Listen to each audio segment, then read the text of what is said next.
Durante 730 días viví respirando una mentira tan dulce como el piloncillo y tan venenosa como el arsénico. Mi nuera, esa muchachita de cara angelical a la que yo llamaba mi hija, me juró por la vida de su madre que mi hijo Julián estaba viviendo como un rey en Vancouver, Canadá.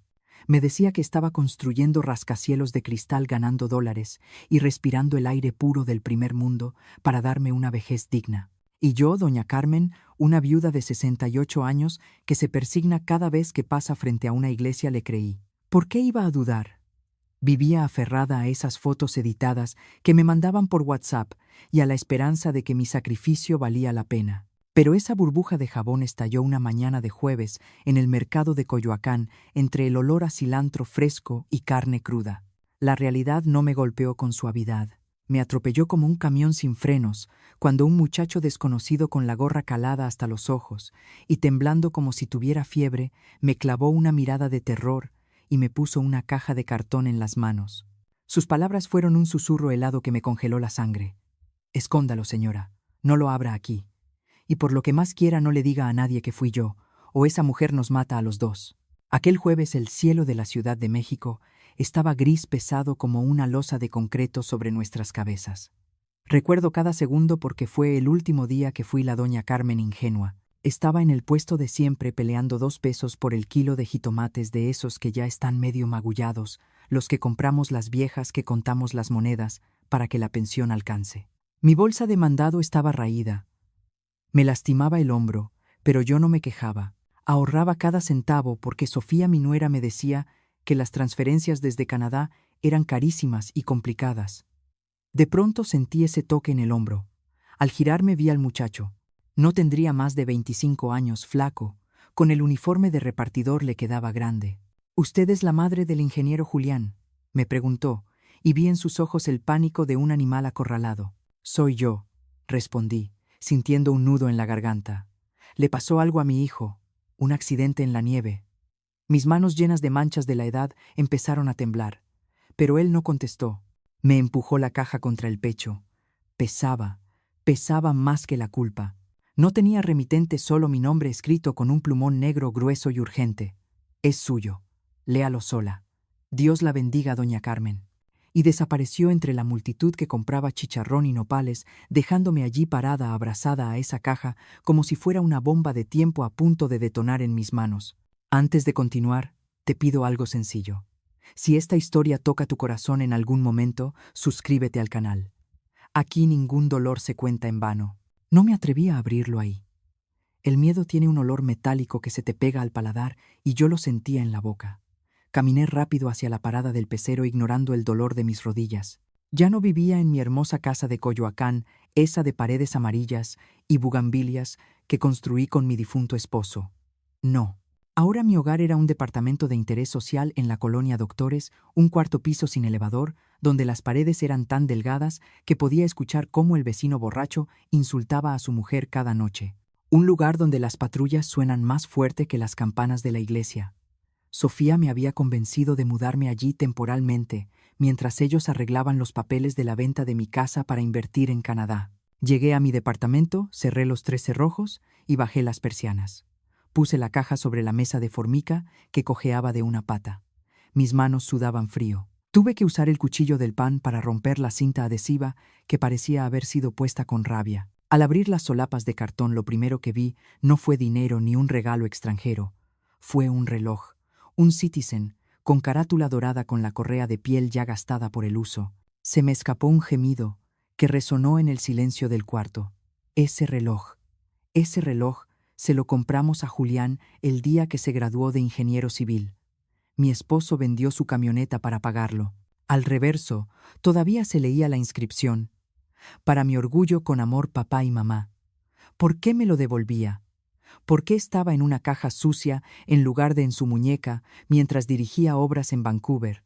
Debajo del reloj había un sobre arrugado manchado de algo que parecía grasa de motor y lágrimas secas. Decía «Perdóname». Rompí el sobre y saqué las hojas. La letra de mi hijo era inconfundible, pero estaba temblorosa, caótica.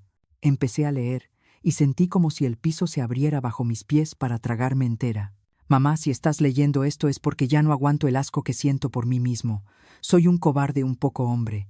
Perdóname por no tener los pantalones de decírtelo a la cara. Mamá, nunca me fui.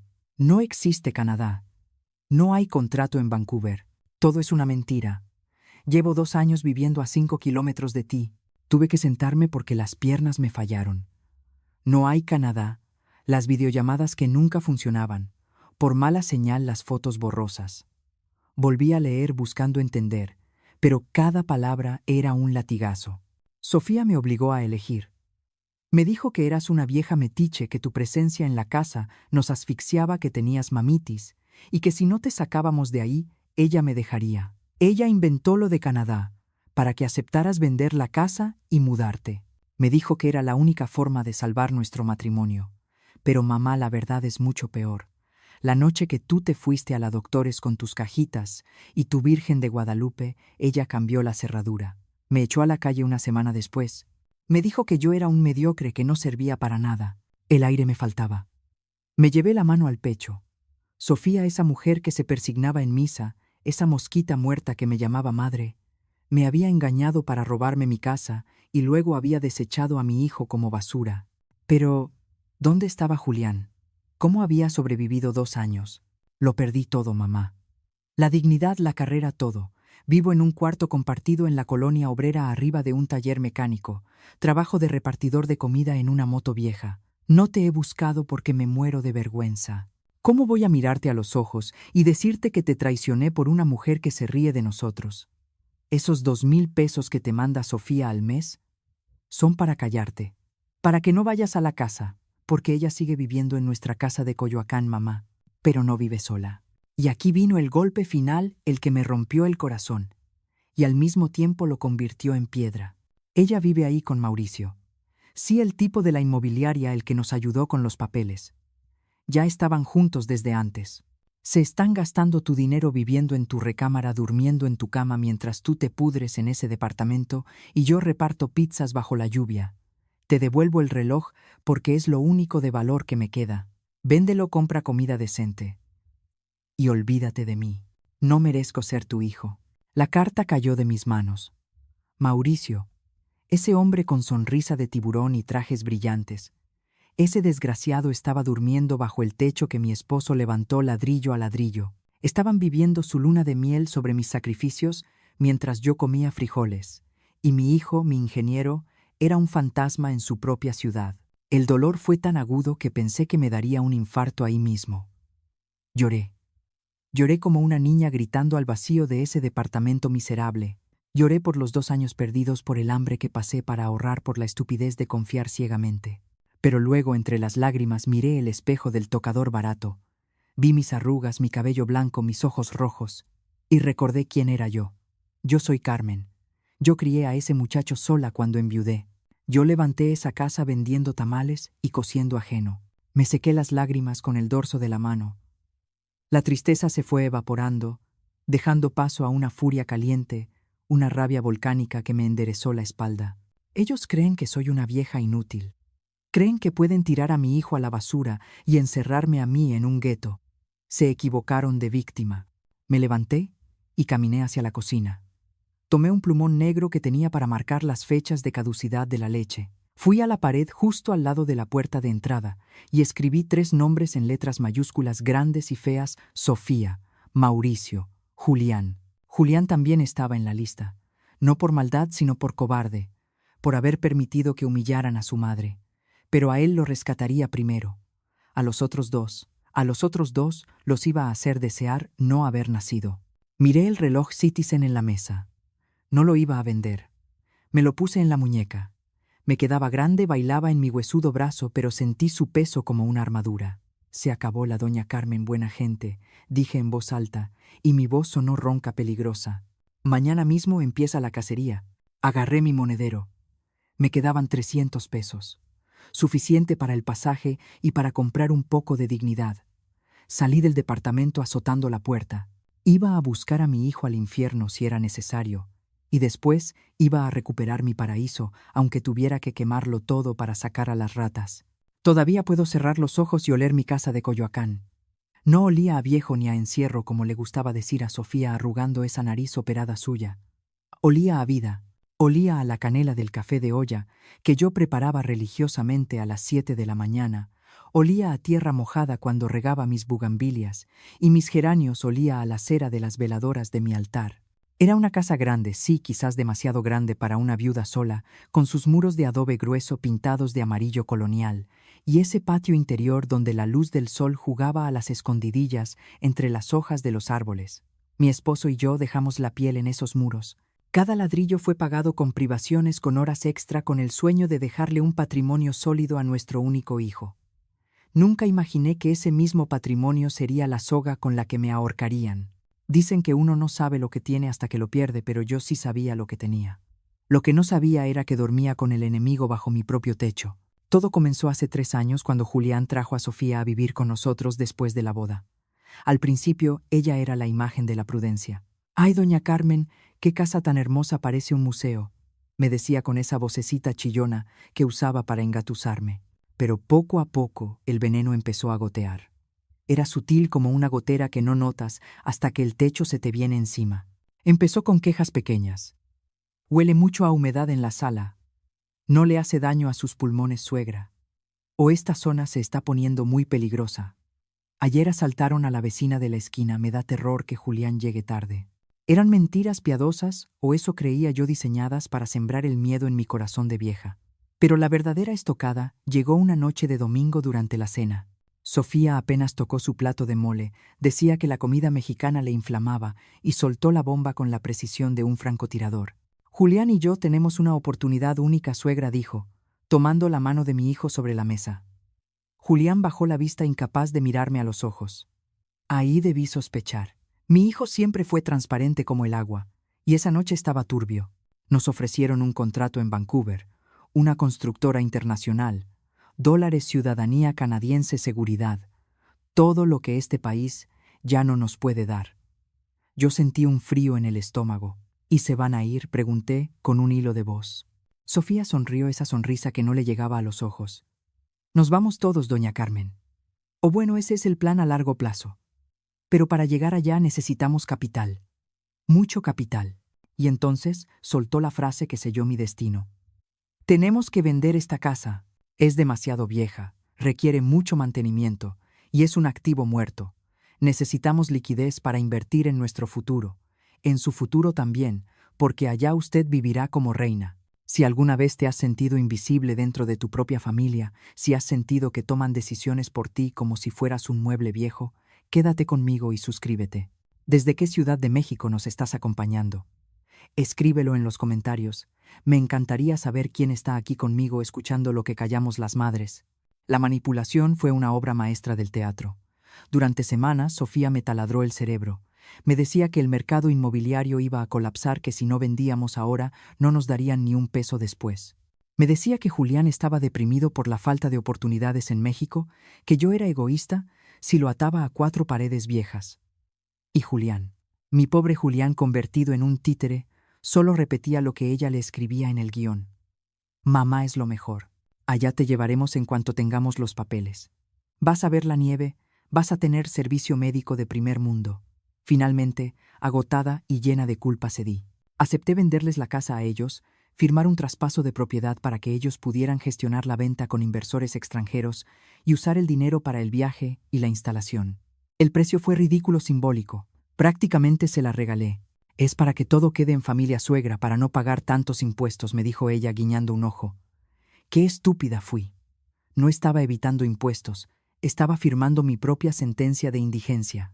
El día que me sacaron de mi casa fue el día más triste de mi vida, más triste incluso que el funeral de mi esposo, porque él se fue amándome, pero mi hijo me estaba echando por la puerta de atrás.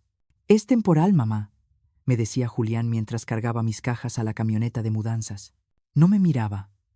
Tenía los ojos rojos fijos en el suelo. Sofía, en cambio, dirigía la operación como un general en el campo de batalla. «¿Ese sillón no cabe en el departamento nuevo? Suegra, está muy polvoriento, mejor a la basura», decía señalando mi reposet favorito. «Ese cuadro de la Virgen es muy grande y muy tétrico. No combina con la energía del nuevo lugar. Mejor, déjelo aquí. Nosotros vemos qué hacemos. Me despojaron de mis recuerdos sistemáticamente. Solo me permitieron llevar lo indispensable: ropa, algunos trastes y mi dignidad hecha pedazos. Me llevaron a la colonia Doctores.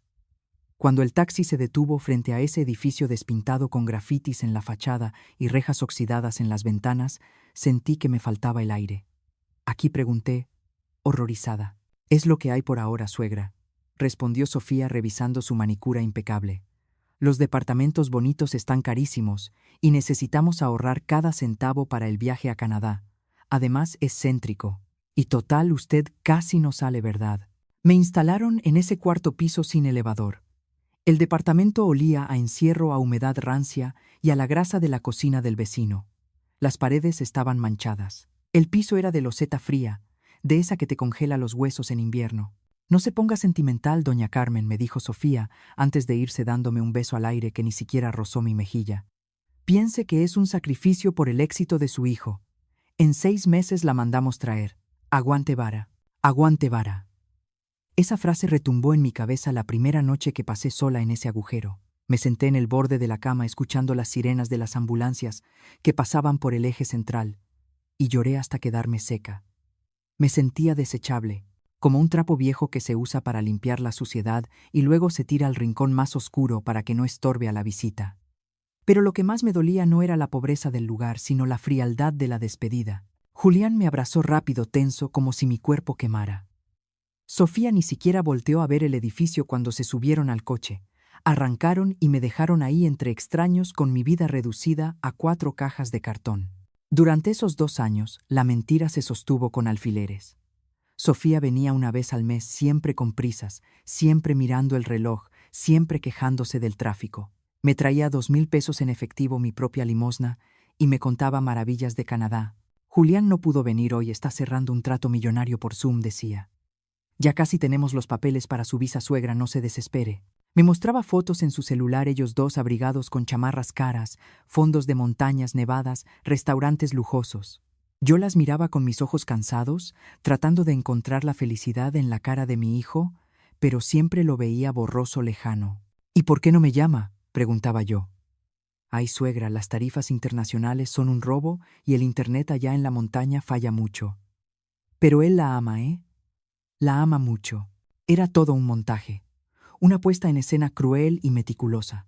Ahora, con la carta de Julián en la mano y la ira hirviendo en mi sangre, veo las piezas del rompecabezas que mi corazón de madre se negó a ver. Sofía nunca tuvo intención de llevarme a ningún lado. Su plan era dejarme pudrir en la Doctores hasta que la naturaleza hiciera su trabajo y yo dejara de ser un problema. Y mi hijo. Mi hijo fue cómplice por omisión, por debilidad, por ese miedo patológico a perder a una mujer que en realidad nunca lo quiso. Pero hubo un detalle, un pequeño detalle en mi recuerdo de aquel día de la mudanza que ahora a la luz de la verdad me provoca náuseas. Recuerdo que mientras subíamos las últimas cajas llegó un coche deportivo negro. Se estacionó justo enfrente de mi casa en Coyoacán. De él bajó un hombre alto con traje y lentes oscuros. Saludó a Sofía con una familiaridad excesiva, le puso una mano en la cintura, apenas un segundo. Pero lo vi. «¿Quién es?», le pregunté a Julián. «Ah, es Mauricio, el agente inmobiliario que nos va a ayudar a rentar la casa mientras estamos fuera», me dijo mi hijo, sin darle importancia. Mauricio, el mismo nombre que estaba en la carta, el amante, el usurpador. Ese día, mientras yo salía llorando por la puerta de servicio, el amante de mi nuera estaba entrando por la puerta principal para quedarse con mi vida. La rabia me golpeó de nuevo, pero esta vez no me hizo llorar. Me hizo apretar los puños hasta que los nudillos se pusieron blancos. Me habían robado mi pasado, mi presente, y pretendían robarme mi futuro, pero se les olvidó algo. Se les olvidó que esta vieja a la que trataron como basura es hija de campesinos. Yo sé lo que es sembrar en tierra dura y esperar la cosecha, y esta vez la cosecha iba a ser de venganza. Miré el reloj Citizen en mi muñeca. Marcaba las 3 de la tarde, hora de salir. Me puse mi abrigo, cerré la puerta de ese departamento maldito con doble llave y bajé las escaleras. No iba a la iglesia a rezar, iba a la guerra, Y mi primera parada no era la policía ni un abogado. Mi primera parada era el lugar del crimen. Necesitaba ver con mis propios ojos el paraíso que me habían robado y a las serpientes que ahora vivían en él. Doña Tere, mi amiga de toda la vida, la única que nunca creyó el cuento de Canadá, ya me estaba esperando en la esquina. Vamos, Carmen me había dicho por teléfono cuando la llamé, temblando de furia. Vamos a ver qué tan felices son esos desgraciados. 730 días. Esa es la cantidad exacta de tiempo que pasé pudriéndome en vida dentro de ese departamento de la colonia Doctores.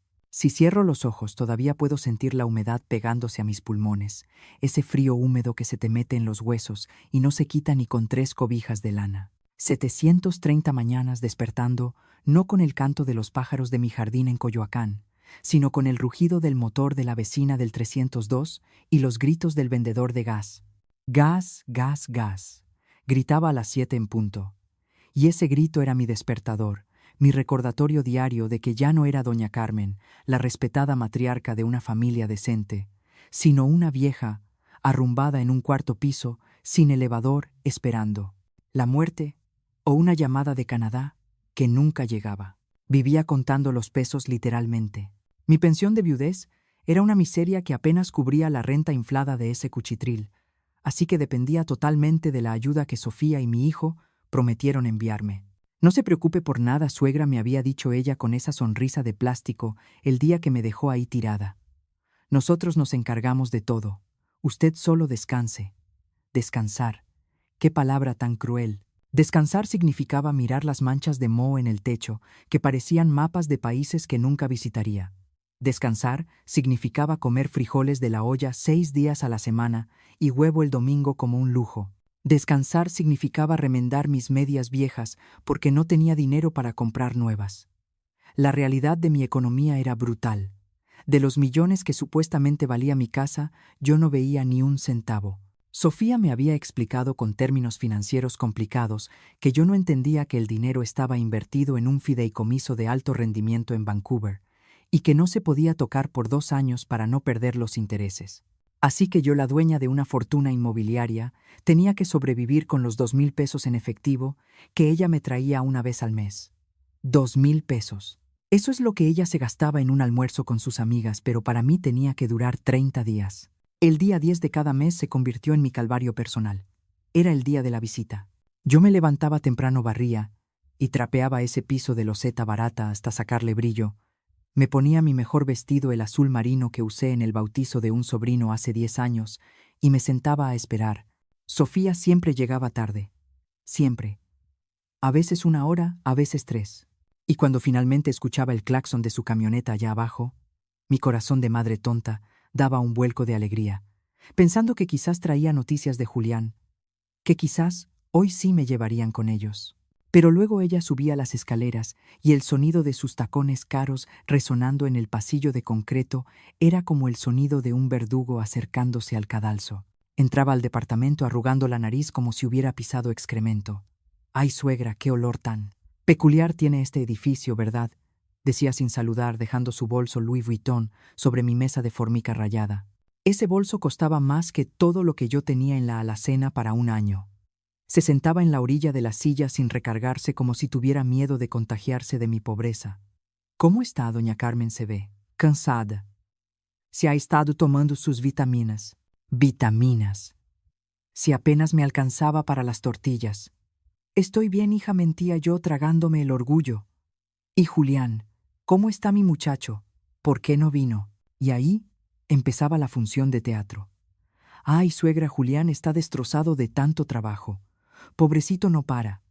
Allá en Canadá la exigencia es brutal. Me dijo que le mandara muchos besos, pero que no podía venir porque justo hoy tenía una auditoría con el gobierno canadiense». Mentiras.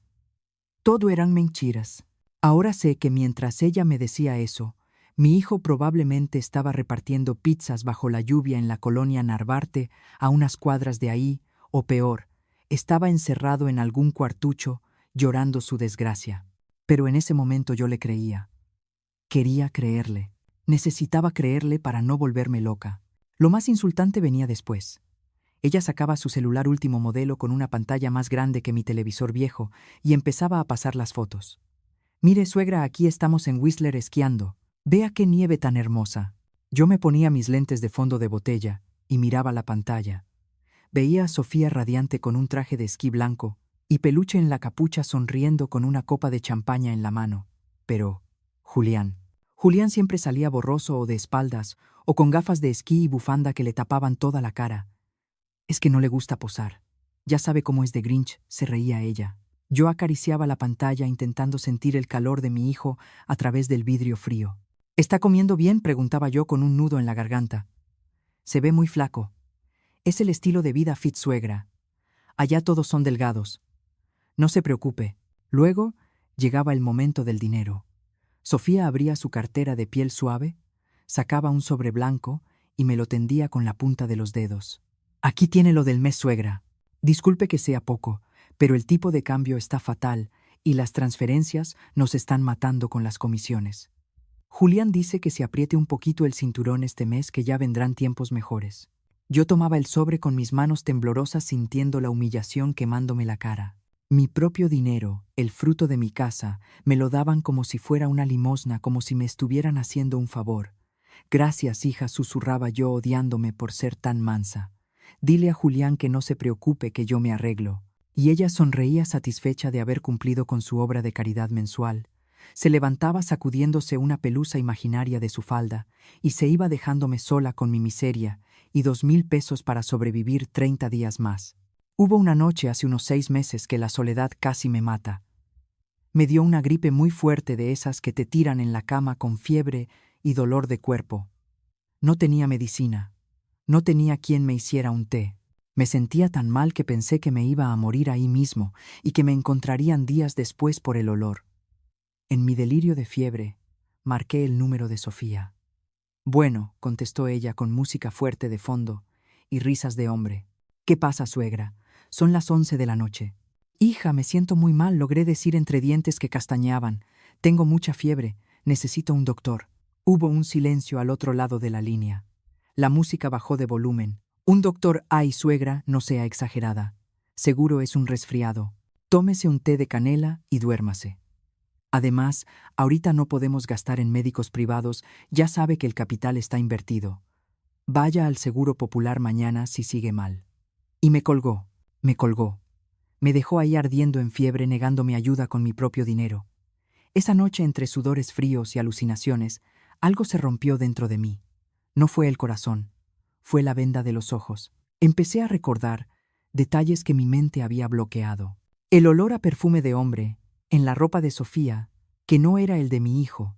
La marca de las llantas de su camioneta, que siempre parecían nuevas, no de alguien que vive en el extranjero. Y esa voz de hombre en el fondo de la llamada no era la voz de Julián. Julián tiene la voz suave, pausada. Ese hombre se reía fuerte, vulgar. Al día siguiente la fiebre bajó, pero la sospecha se quedó incrustada en mi cerebro como una astilla. Empecé a observar. Me convertí en una vieja chismosa espiando desde mi ventana.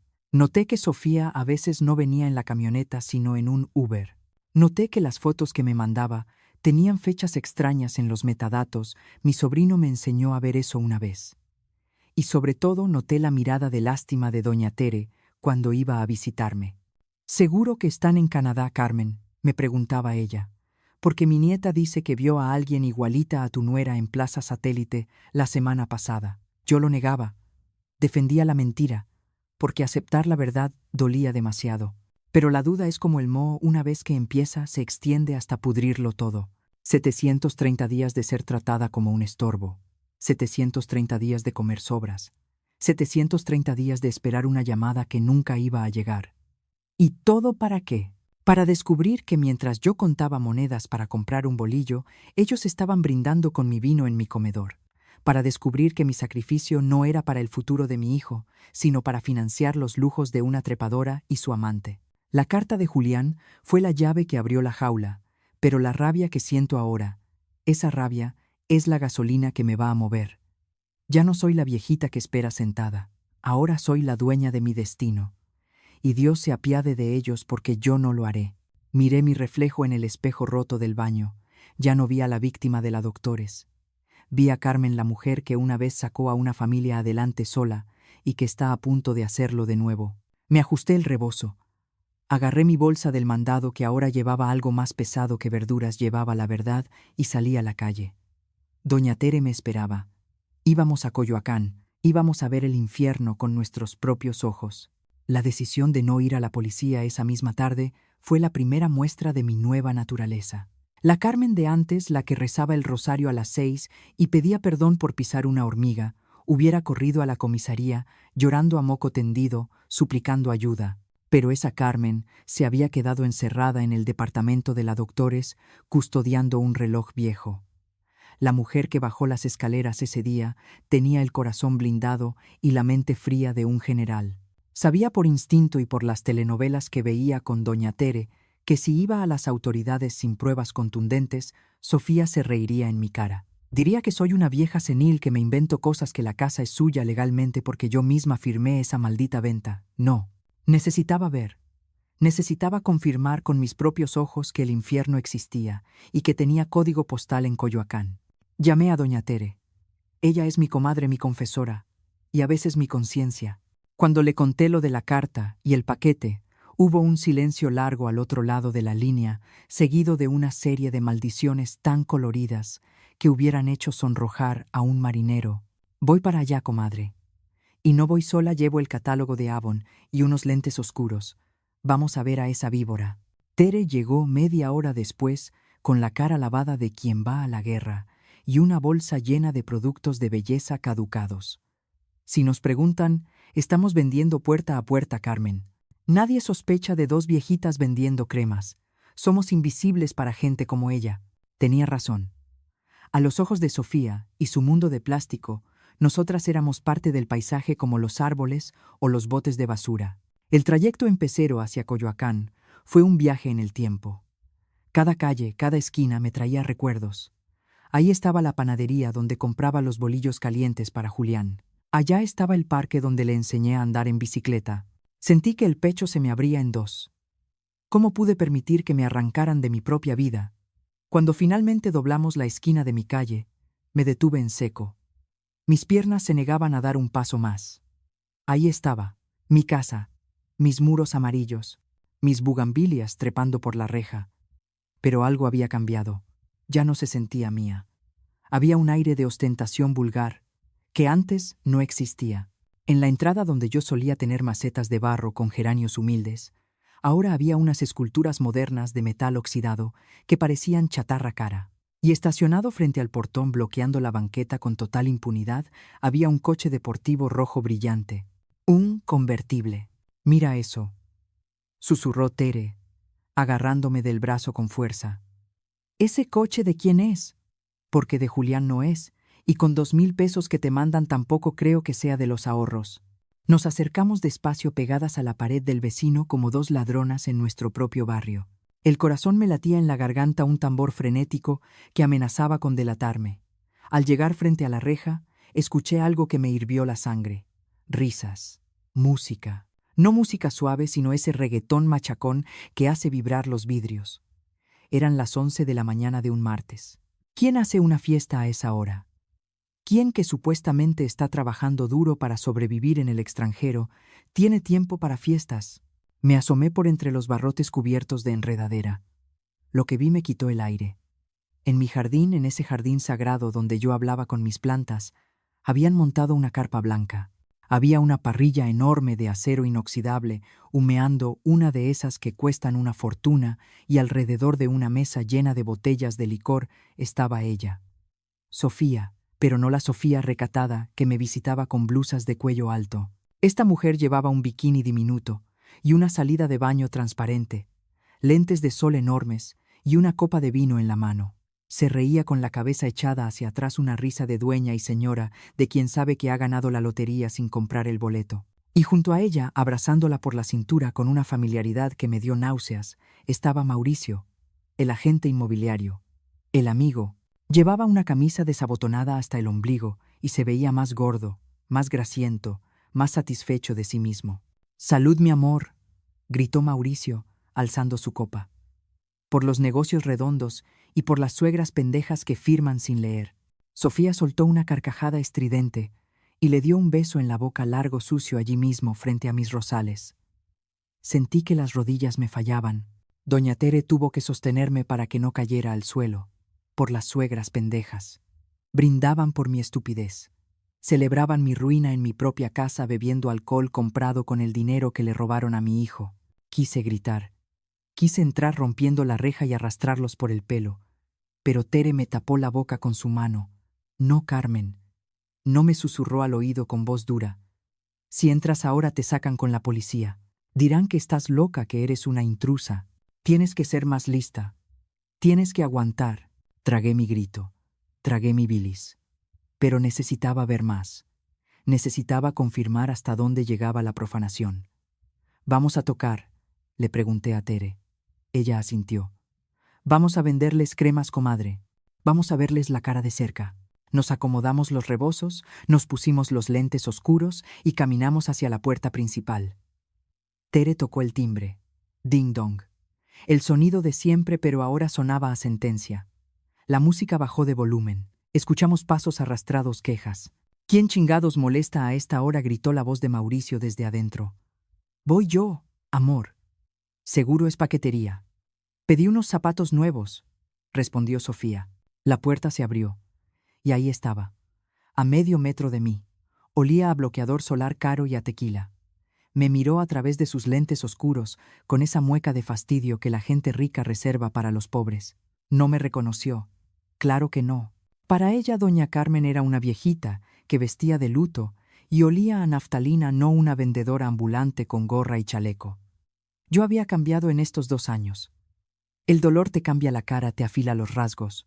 Además, ella no esperaba verme. Su cerebro no procesaba que la suegra pendeja pudiera estar parada en su umbral. «¿Qué quieren?», ladró recargándose en el marco de la puerta con arrogancia. Tere dio un paso adelante levantando el catálogo con mano firme. «Buenos días, señora. Disculpe la molestia. Somos representantes de belleza y traemos unas ofertas buenísimas para el cuidado de la piel. ¿No le interesaría una crema para las arrugas? Se ve que el sol le está pegando fuerte». Sofía soltó un bufido de desprecio. «No compro porquerías de catálogo. Uso marcas francesas. Lárguense antes de que llame a seguridad de la colonia». Iba a cerrar la puerta, pero yo hice algo arriesgado. Metí el pie. «¿Y el señor?», pregunté con voz rasposa fingiendo un acento arrastrado. «¿No querrá algo para el afeitado?». Sofía se detuvo molesta. En ese momento Mauricio gritó desde el fondo del pasillo, donde antes estaba mi recibidor, con las fotos de la primera comunión de Julián. «Amor, ¿quién es? Ya vente, se está enfriando la carne». Sofía giró la cabeza hacia adentro. «Nada, bebé, unas viejas vendiendo basura. Ya voy. Bebé, amor». La confirmación final dicha en mi cara. Pero en ese breve instante en que ella volteó, yo miré hacia adentro por encima de su hombro. Y lo que vi me rompió el último pedazo de corazón que me quedaba sano. El recibidor estaba irreconocible. Habían quitado el papel tapiz de flores que yo amaba y pintaron todo de un gris estéril frío. Pero no fue eso lo que me dolió. Fue ver el rincón donde solía estar mi altar. Mi altar de la Virgen de Guadalupe, ese que tenía desde que me casé, con la imagen bendecida por el Papa cuando vino a México con las fotos de mis difuntos padres. Ya no estaba. En su lugar habían puesto un mueble bar moderno con luces neón y botellas de vodka. ¿Y mi Virgen? ¿Dónde estaba mi Virgen? Miré hacia un lado, hacia donde sacaban la basura. Allí junto a la puerta había unas bolsas negras apiladas, esperando al camión. De una de las bolsas, rasgada por el peso, asomaba un marco dorado roto. Mi marco. El marco de mi fe, tirado como desperdicio, junto a las botellas vacías de su fiesta. Me quedé helada. Sofía notó mi mirada fija. «¿Qué tanto ven?». Fuera, gritó y azotó la puerta en nuestras narices. El sonido del portazo resonó como un disparo. Tere me agarró del brazo y me jaló casi arrastrándome porque yo me había quedado paralizada de la ira. «Camina, Carmen, camina. No te desmayes ahora, carajo». Caminamos hasta la esquina sin decir una palabra. Mis manos temblaban tanto que no podía ni ajustarme el rebozo. Habían tirado a mi Virgen a la basura. Habían borrado a mi hijo de las paredes. Estaban viviendo en pecado, gastándose mi vida, burlándose de mi nombre. Llegamos al parque de la colonia y me dejé caer en una banca de piedra. Tere se sentó a mi lado y me pasó un pañuelo. No lloré. Ya no me quedaban lágrimas, solo fuego. «¿Lo viste, verdad?», me preguntó Tere. «Lo vi todo», respondí, y mi voz sonaba extraña gutural. Vi a los ladrones, vi a los adúlteros, vi a los demonios. Tere me apretó la mano. Vas a ir a la policía ahora. Negué con la cabeza lentamente. No, Tere. La policía es para los criminales comunes. Esto es personal. Si voy a la policía ahora, solo conseguiré un abogado y años de pleito. Ellos tienen dinero, mi dinero para defenderse. Yo no tengo nada. Todavía. Me puse de pie, sintiendo una fuerza nueva recorrer mis piernas. La imagen de mi virgen en la basura se había grabado en mi retina como un tatuaje de guerra. Primero voy a buscar a mi hijo. Voy a sacarlo de ese hoyo donde lo metieron y luego voy a volver. Y no voy a tocar el timbre, Tere. Voy a tirar la puerta abajo. Tere sonrió una sonrisa torcida y cómplice. Esa es mi comadre. ¿Cuál es el plan? Saqué el papelito donde había anotado la dirección de la carta. Vamos a la colonia obrera. Vamos a buscar a un fantasma. Miré hacia la calle donde estaba mi casa una última vez. Disfruten su carne asada, pensé. Disfruten su vino y sus risas. Porque cuando yo regrese, se les va a indigestar hasta el alma. La cantina El Desnivel no es un lugar donde una señora decente deba ser vista, y mucho menos acompañada de su hijo y su comadre. Es un agujero en la pared cerca del Metro Valderas que huele a aserrín mojado, a orines rancios y a tequila barato.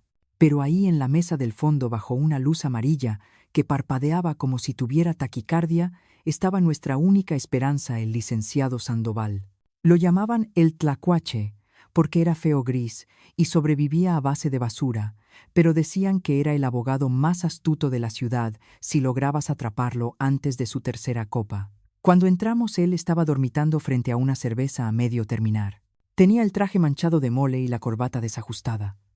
Julián me miró con pánico. «Este es tu gran plan, mamá», me susurró, arrugando la nariz ante el olor a tabaco frío. «Este tipo parece un indigente». «Las apariencias engañan, hijo», le respondí, apretando mi bolsa contra el pecho. «Tú parecías un ingeniero exitoso y resultaste ser un repartidor engañado. Y Sofía parecía una santa y resultó ser el diablo. Siéntate y cállate». Me acerqué a la mesa y golpeé la madera con mis nudillos. Sandoval abrió un ojo inyectado en sangre y nos barrió con la mirada. No se sorprendió. En su línea de trabajo, la desesperación tiene un olor inconfundible, y nosotros apestábamos a ella. «¿Divorcio o desalojo?», preguntó con voz rasposa sin enderezarse. «Venganza», dije yo poniendo la carta de Julián y el reloj Citizen sobre la mesa pegajosa. Sandoval se enderezó, tomó el reloj, lo sopesó, miró la carta y luego soltó una risa seca que sonó como una lija raspando hueso. «Siéntense», gruñó empujando su cerveza a un lado. Le contamos todo. O más bien yo le conté todo porque Julián estaba demasiado ocupado mirando el suelo avergonzado de relatar su propia estupidez. Le conté de la casa en Coyoacán, de la mentira de Canadá, del préstamo fraudulento de Mauricio. Sandoval escuchaba sin parpadear, tamborileando sus dedos amarillentos sobre la mesa. Cuando terminé, se quedó en silencio un largo minuto mirándonos como si fuéramos insectos raros. «Señora», dijo finalmente clavando sus ojos en mí, «usted no tiene un caso legal. Usted tiene una tragedia griega. Su hijo firmó papeles. Usted firmó papeles. Legalmente esa mujer y su amante tienen el sartén por el mango. Recuperar esa casa por la vía civil nos va a tomar 10 años, y usted se va a morir antes de ver la sentencia». Sentí que el mundo se me caía encima. «¿Entonces no hay nada que hacer?», preguntó Tere indignada. Sandoval sonrió mostrando unos dientes manchados de nicotina. «No dije eso. Dije que por la vía civil es lento, pero si lo que me dicen es cierto, si hubo fraude, falsificación y asociación delictuosa, entonces podemos ir por la vía penal. Y la cárcel, mis amigos, asusta más que un embargo». Se inclinó hacia adelante y su aliento a alcohol me golpeó la cara. «Pero necesito balas, necesito pruebas, y necesito dinero para engrasar los engranajes. 5,000 pesos para empezar la investigación.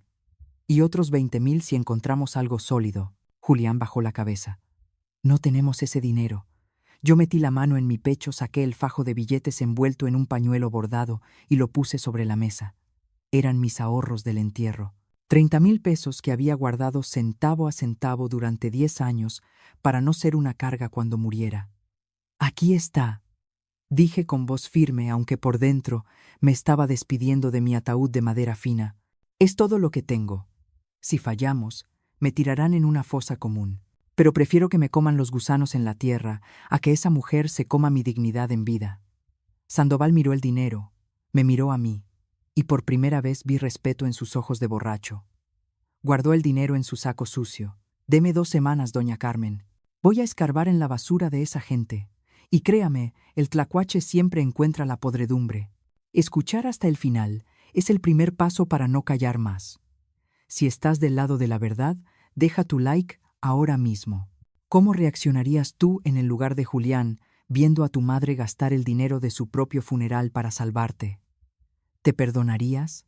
Las siguientes 2 semanas fueron una tortura china. Julián se mudó temporalmente a mi departamento en la Doctores durmiendo en el suelo sobre unas colchas viejas porque no había cama para él. Verlo ahí, tratando de acomodar sus largas piernas, en mi cocina diminuta me partía el alma, pero también me daba fuerza. Empezó a buscar trabajo de verdad, aunque fuera de ayudante de albañil, porque le prohibí volver a subirse a esa moto de repartidor. Si vas a recuperar tu vida, empiezas por recuperar el respeto por tus manos, le dije. Pero la tensión era insoportable. Cada vez que sonaba el teléfono saltábamos. ¿Y si Sandoval se había gastado el dinero en tequila? ¿Y si no encontraba nada? Doña Tere venía a rezar el rosario con nosotros. Y Julián, que había dejado de rezar hacía años, movía los labios, siguiendo las avemarías, con una devoción nacida del miedo puro. Finalmente el teléfono sonó. Era Sandoval. Vengan a mi despacho. Ahora. Su despacho no era la cantina esta vez, sino una oficina pequeña y polvorienta arriba de una imprenta en el centro histórico. Olía a tinta y a papel viejo. Sandoval estaba afeitado y llevaba una corbata limpia. Sobre su escritorio había una carpeta negra gruesa ominosa. Siéntense, ordenó sin preámbulos. Puso la mano sobre la carpeta como un sacerdote sobre la Biblia. Lo que hay aquí adentro es feo. Es más feo de lo que imaginaban. Su nuera no es solo una trepadora, señora. Es una depredadora profesional. Abrió la carpeta. La primera hoja era un estado de cuenta bancario. Primero el dinero, dijo Sandoval. Julián, tú creías que los 450,000 pesos del préstamo que ella sacó a tu nombre eran para invertir en el negocio de Mauricio, ¿verdad? Julián asintió pálido. Pues no. El dinero fue transferido el mismo día a una agencia de autos en Polanco. Compraron el convertible rojo. Está a nombre de Mauricio, pero pagado con tu deuda. Básicamente tú le regalaste un coche deportivo al amante de tu mujer. Julián cerró los ojos, apretando los puños hasta que los nudillos crujieron. Pero eso es solo la punta del iceberg, continuó Sandoval, pasando la página con un gesto teatral. Investigué a la supuesta empresa canadiense Vancouver Holdings. No existe. Los correos que te mandaban venían de una dirección IP en Coyoacán. Ella te escribía los correos de la empresa desde tu propia sala mientras tú estabas repartiendo pizzas. La crueldad era tan absurda que casi me dio risa. Pero Sandoval no había terminado. Aquí viene lo interesante. ¿Recuerdan que Sofía decía que venía de una familia humilde en Veracruz y que no tenía a nadie en la ciudad? Asentí. Pues es mentira. Sofía es chilanga y conoce a Mauricio desde hace 6 años, mucho antes de conocerte a ti, Julián. Sandoval sacó una foto vieja borrosa impresa de algún Facebook olvidado. Eran Sofía y Mauricio más jóvenes abrazados en una playa brindando con cervezas. La fecha al pie de la foto era de 2018, 2 años antes de que ella conociera a mi hijo en aquella fiesta. Son socios, susurró Julián mirando la foto como si fuera un monstruo. Me casaron. Fui su presa desde el principio. Exacto, dijo Sandoval. Tú eras el idiota útil, con una madre propietaria de un inmueble valioso. El plan siempre fue quitarles la casa. Pero hay algo más. Algo que explica a dónde se fue el resto de tu dinero mensual, Julián. Esos gastos médicos que ella te decía que eran para su madre enferma en Veracruz. Yo recordaba eso. Julián me lo había contado entre sollozos. Sofía le pedía 5,000 pesos extra al mes porque su mamá tenía diabetes. Él se mataba trabajando horas extra para mandárselos. ¿Su madre no está enferma?, pregunté temiendo la respuesta. Sandoval negó con la cabeza y sacó el documento final. Era un acta de nacimiento, y una serie de recibos de un colegio privado muy exclusivo en la zona de Satélite. La madre de Sofía está perfectamente sana y vive en Ecatepec cuidando a alguien, dijo Sandoval deslizando el acta hacia nosotros, cuidando a Iker, un niño de 4 años, hijo de Sofía y de Mauricio. El silencio en la oficina fue sepulcral. Sentí que el aire se volvía sólido. Julián agarró el acta de nacimiento. Sus manos temblaban tanto que el papel hacía ruido. Iker, leyó con la voz rota, tiene 4 años. Exacto, remató Sandoval sin piedad. El niño nació antes de que se casaran. Lo tienen escondido con la abuela. Tú, Julián, has estado pagando la colegiatura, la ropa y la comida del hijo bastardo de tu mujer y su amante, pensando que ayudabas a una viejita enferma. Mientras tanto, ellos viven en la casa de tu madre, jugando a la casita feliz, y usan al niño como excusa para sacarte hasta la última gota de sangre. Miré a mi hijo.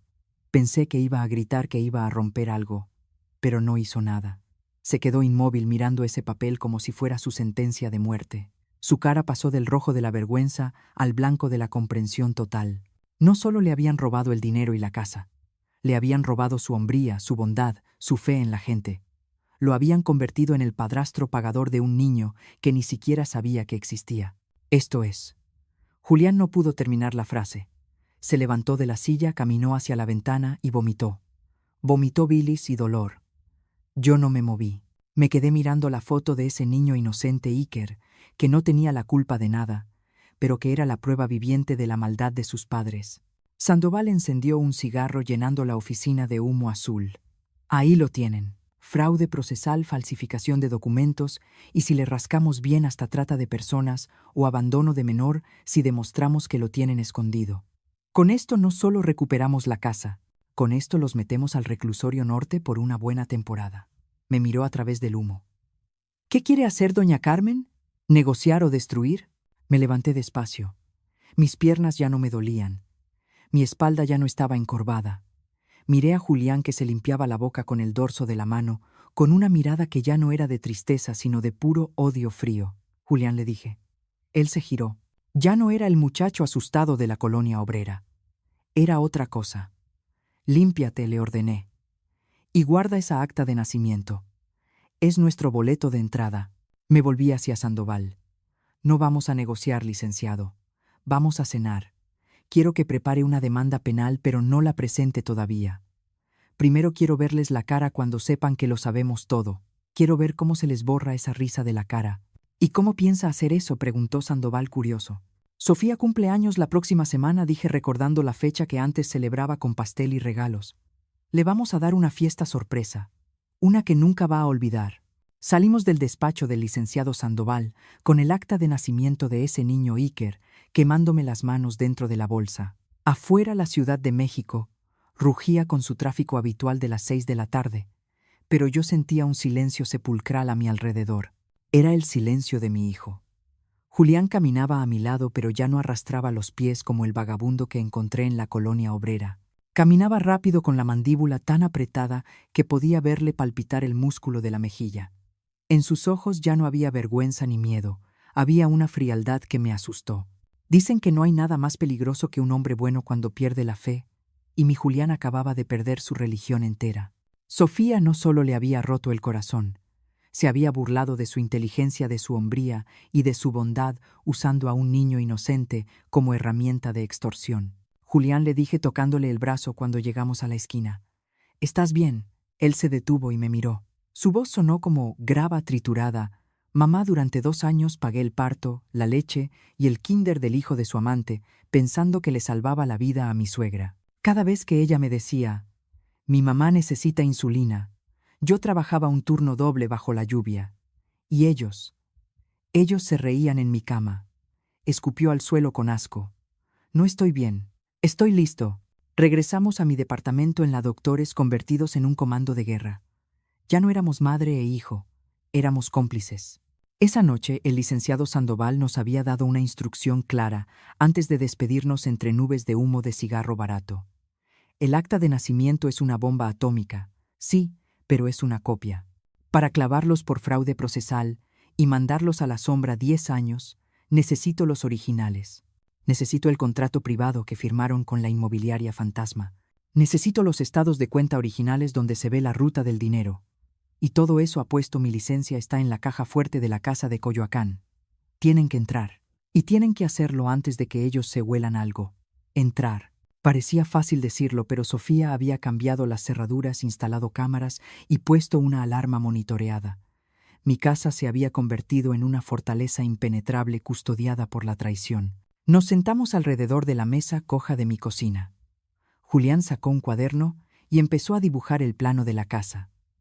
Era doloroso verlo trazar las líneas de las habitaciones, donde creció marcando las zonas de peligro. La alarma es el problema, murmuró mordiendo la pluma. Sofía la cambió la semana que me corrió.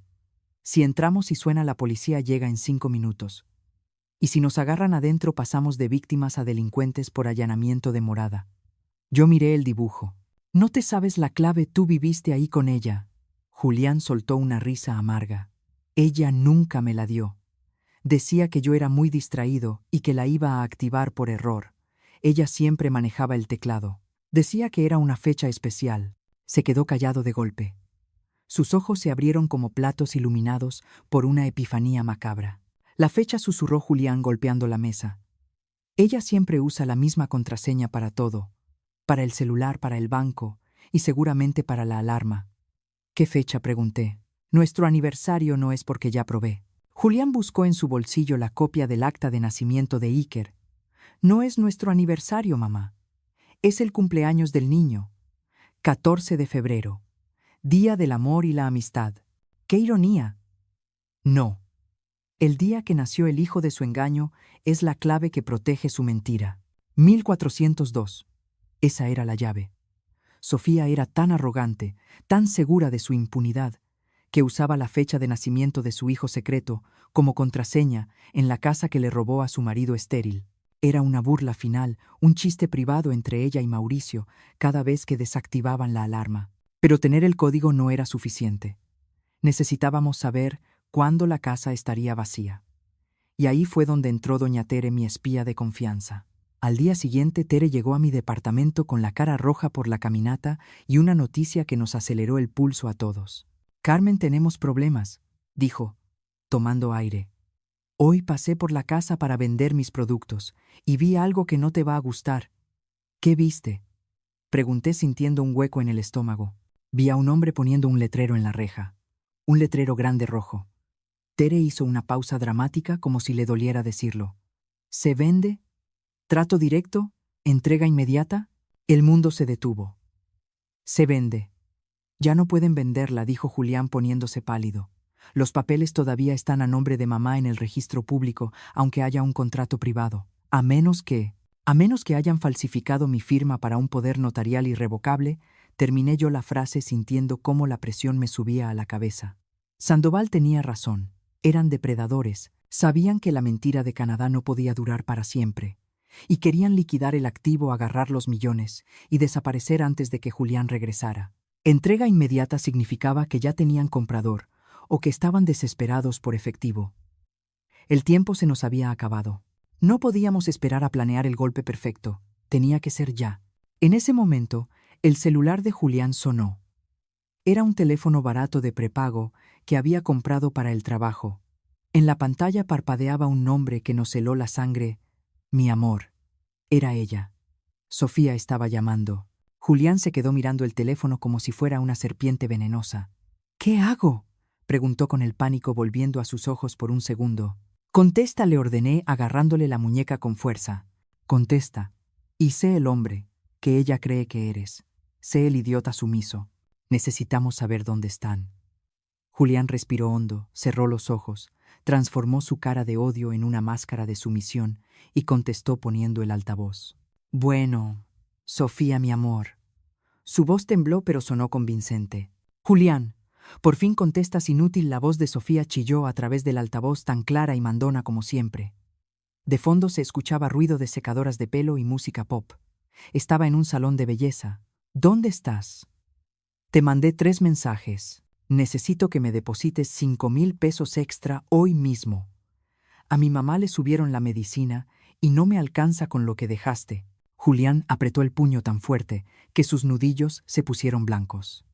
Estaba pidiendo dinero para la medicina de la mamá o sea, para la colegiatura del bastardo, justo el día que ponía en venta nuestra casa. Perdón mi vida, dijo Julián con una voz tan patética que me dolió escucharlo.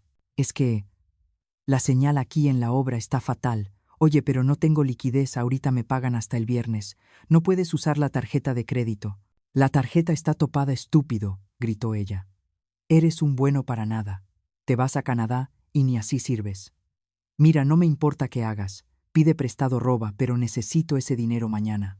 Esta noche tengo una gala benéfica con Mauricio. Ya sabes, por lo de las inversiones. Y no quiero estar preocupada por miserias. Julián y yo cruzamos miradas. Bingo. Gala benéfica. Eso significaba horas fuera de casa, vestidos largos, cenas eternas, alcohol. ¿Una gala?, preguntó Julián fingiendo inocencia. ¿A qué hora regresas? Para saber si te puedo llamar más tarde. No me llames, cortó ella. Vamos a llegar tardísimo. Probablemente nos quedemos en un hotel cerca de Reforma para no manejar tomados. Tú solo deposita. Y Julián, más te vale que ese dinero esté ahí a primera hora. Bye. Colgó. El silencio volvió a la cocina, pero ahora estaba cargado de electricidad estática.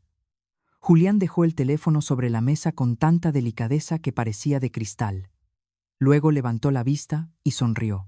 No fue una sonrisa bonita, fue la sonrisa del lobo que ve al cordero cojeando. Esta noche, dijo, se van toda la noche. Van a celebrar que van a vender la casa. Van a gastarse el dinero que no tengo en un hotel de lujo. Si alguna vez has tenido que tragarte el orgullo para atrapar a quien te hizo daño, dale like a este video. Tu apoyo nos da fuerza para lo que viene. ¿Crees que Julián logrará mantener la cabeza fría durante el robo? Esta noche entramos, sentencié. Me levanté y fui a mi cuarto. Saqué una bolsa de lona negra que usaba para guardar la ropa de invierno. Empecé a meter cosas, una linterna, guantes de trabajo, un desarmador y bolsas de plástico grandes. Mamá, tú no vas, dijo Julián detrás de mí. Es peligroso. Si suena la alarma. Si regresan antes. Yo puedo correr, tú no. Me giré y lo miré con la furia de 1000 ancestros. Que yo no voy. Esa es mi casa, Julián. Esos son mis papeles. Y esa mujer tiró a mi virgen a la basura. Yo voy a entrar por esa puerta principal. Y voy a recuperar lo que es mío, aunque tenga que sacarlo con los dientes. Julián vio la determinación en mi cara y supo que era inútil discutir.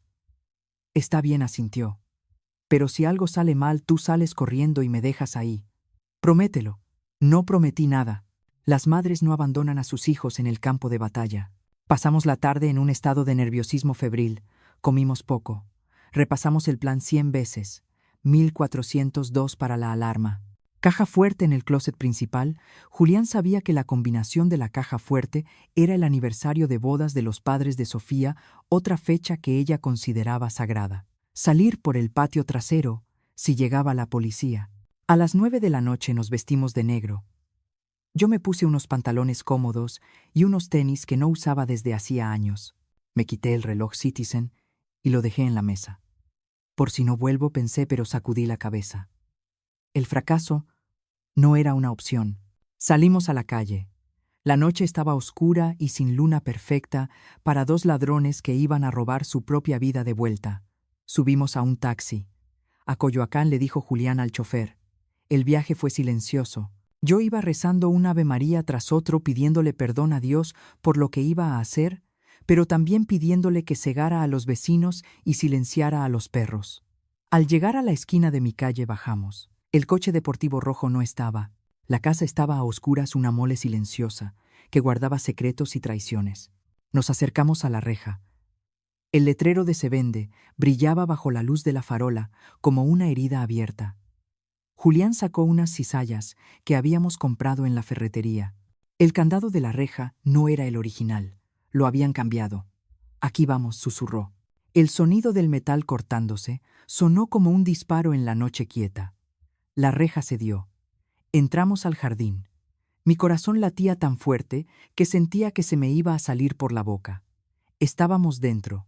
Ahora faltaba la puerta principal y la alarma maldita. Julián se acercó a la puerta. Tenía un juego de llaves maestras que Sandoval nos había conseguido por ahí. Probó una. Nada. Probó la segunda. Nada. El sudor le corría por la frente. Julián, apúrate. Susurré, vigilando la calle. Probó la tercera. Giró. El clic del cerrojo, abriéndose, fue el sonido más hermoso del mundo.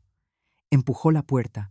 El teclado de la alarma empezó a emitir un pitido agudo y constante. Bip, bip, bip.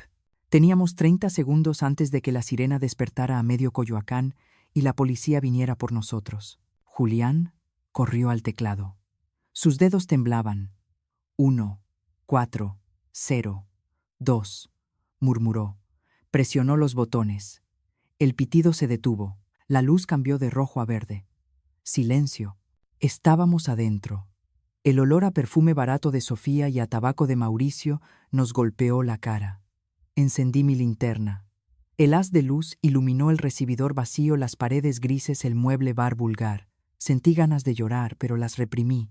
A la recámara ordenó Julián en un susurro. Vamos por todo. Subimos las escaleras como fantasmas en nuestra propia casa, listos para desenterrar los cadáveres del armario. Subir las escaleras de mi propia casa nunca se sintió tan ajeno, tan peligroso. Cada peldaño que antes limpiaba con esmero, ahora crujía bajo mis pies como una advertencia. Julián iba delante de mí con la linterna apagada para no llamar la atención desde la calle, guiándose por la memoria muscular de quien ha vivido ahí toda su vida. La casa estaba en silencio, pero no era un silencio de paz. Era el silencio tenso de una escena del crimen antes de que llegue la policía. Al llegar al pasillo de arriba, el olor a tabaco rancio se hizo más fuerte. Mauricio fumaba puros esos que apestan a dinero mal habido, y el humo había impregnado hasta el papel tapiz. Pasamos frente a mi antigua recámara, la principal. La puerta estaba entreabierta. Me asomé, no pude evitarlo. Y lo que vi me revolvió el estómago más que cualquier insulto. Mi cama, la cama matrimonial de madera tallada que compartí con mi esposo durante 40 años, donde concebí a Julián y donde lloré mi viudez, estaba deshecha. Sábanas de seda negra, vulgares revueltas, ropa interior de encaje tirada en el suelo, y en mi buró, donde antes tenía mi Biblia y mi vaso de agua, había una botella de whisky vacía y un cenicero lleno. Habían profanado mi santuario. Habían convertido el lugar más sagrado de mi vida en un burdel. Sentí que las lágrimas me picaban los ojos, pero Julián me jaló del brazo. No mires, mamá. No vale la pena. Vamos al estudio. El estudio estaba al fondo del pasillo. Era el lugar donde mi esposo guardaba sus planos y sus libros. Ahora, según Julián, era la oficina de Mauricio. Entramos. Julián encendió la linterna y apuntó hacia el escritorio. Era un mueble moderno de vidrio y cromo que desentonaba horriblemente con el estilo colonial de la casa. Sobre él había pilas de papeles desordenados. ¿Dónde está la caja fuerte?, susurré. Detrás del cuadro feo ese, respondió Julián, señalando una pintura abstracta de colores chillones que colgaba donde antes estaba el retrato de mi boda. Julián descolgó el cuadro con cuidado y lo dejó en el suelo. Ahí estaba. Una caja fuerte digital empotrada en la pared. Esta la instaló Mauricio hace 6 meses, dijo Julián, acercándose al teclado. Me dijo que era para guardar documentos de inversión. Nunca me dejó ver qué metía ahí. Sus dedos se posaron sobre los números. Si mi teoría es correcta. Tecleó la fecha. El aniversario de bodas de los padres de Sofía. 2, 5, 0, 8. Esperamos. El teclado emitió un pitido largo y la luz roja parpadeó. Error. Mierda, maldijo Julián en un susurro. No es esa. Cambió la clave. Mi corazón se detuvo. Si no abríamos esa caja, todo el plan se iba al diablo. No tendríamos pruebas, no tendríamos casa, no tendríamos nada. ¿Qué otra fecha puede ser?, pregunté desesperada. Piensa, Julián. Piensa como ella. ¿Qué es lo más importante para Sofía? Julián se pasó la mano por el pelo sudando. El dinero. Ella misma. Iker. Probó el cumpleaños de Sofía. Error. Probó la fecha de nacimiento de Iker al revés. Error. Nos queda un intento, mamá, dijo Julián con la voz temblorosa. Si fallamos otra vez, la caja se bloquea por 24 horas y manda una alerta al celular de Mauricio. Nos quedamos paralizados. El silencio de la casa se volvió opresivo, como si las paredes se cerraran sobre nosotros. ¿Qué fecha usaría una narcisista?, murmuré. Y entonces me acordé de algo. Algo que Sofía me dijo una vez, borracha de vanidad mientras se miraba al espejo. El día más feliz de mi vida, suegra, no fue cuando me casé con su hijo. Fue cuando me operé la nariz. Y por fin fui bonita. Julián, le dije agarrándole el hombro. ¿Cuándo? Se operó la nariz. Julián me miró extrañado. ¿Qué tiene que ver eso? Dímelo. Fue el 10 de octubre de 2019. Me hizo pagar la cirugía. 10, 19 dije. Pruébalo. Julián dudó un segundo, pero no teníamos otra opción. Sus dedos marcaron los números. 1, 0, 1. Ling. Y. Joe. Clic. El sonido mecánico de los pernos liberándose fue música celestial. La puerta de acero se abrió lentamente. Julián soltó el aire que había estado conteniendo y yo casi me caigo de rodillas. Ahí estaba. El tesoro maldito. Julián empezó a sacar carpetas. Aquí está el contrato original con la inmobiliaria fantasma, dijo hojeando unos papeles con membretes falsos. Y aquí. Mamá, mira esto. Me pasó un cuaderno de pasta dura forrado en piel rosa. Era un diario. El diario de Sofía. Lo abrí al azar y leí una entrada fechada 2 semanas antes de que me echaran de la casa. La vieja ya cayó. Firmó todo. Es tan estúpida que ni siquiera leyó la letra chiquita. Mauricio dice que podemos sacarle otros 200,000 si le decimos que el viaje a Canadá se retrasó. Julián es un perro faldero, hace lo que yo le diga. Ya quiero que se larguen para poder traer mis muebles. Leerlo de su propia mano era diferente a saberlo. Era confirmar la maldad pura destilada, pero no había tiempo para leer más. Seguimos buscando.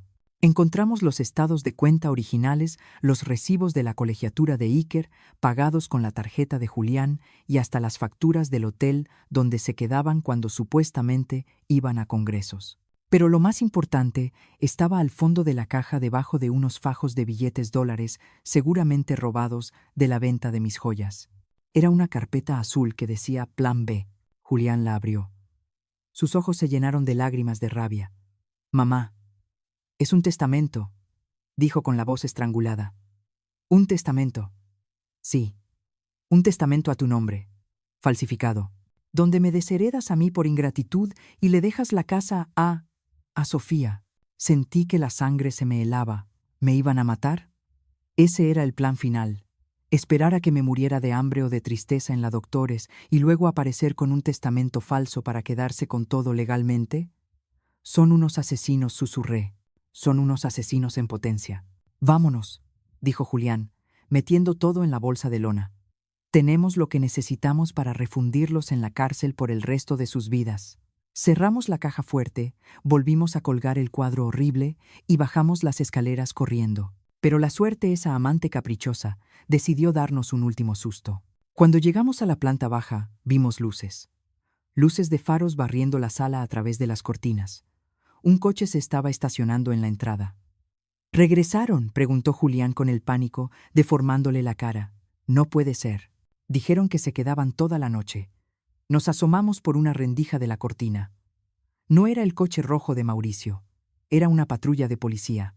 ¿Alguien nos vio?, dije sintiendo que las piernas me fallaban.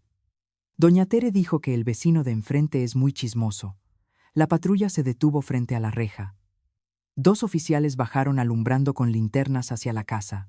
Si nos encuentran aquí adentro con una bolsa llena de documentos y joyas, no van a creer que somos los dueños, dijo Julián. Van a creer que somos ladrones, y Sofía va a aprovechar para meternos a la cárcel a nosotros. Al patio trasero, ordené. Brincamos la barda hacia la casa de los Martínez. Ellos están de viaje. Corrimos hacia la cocina.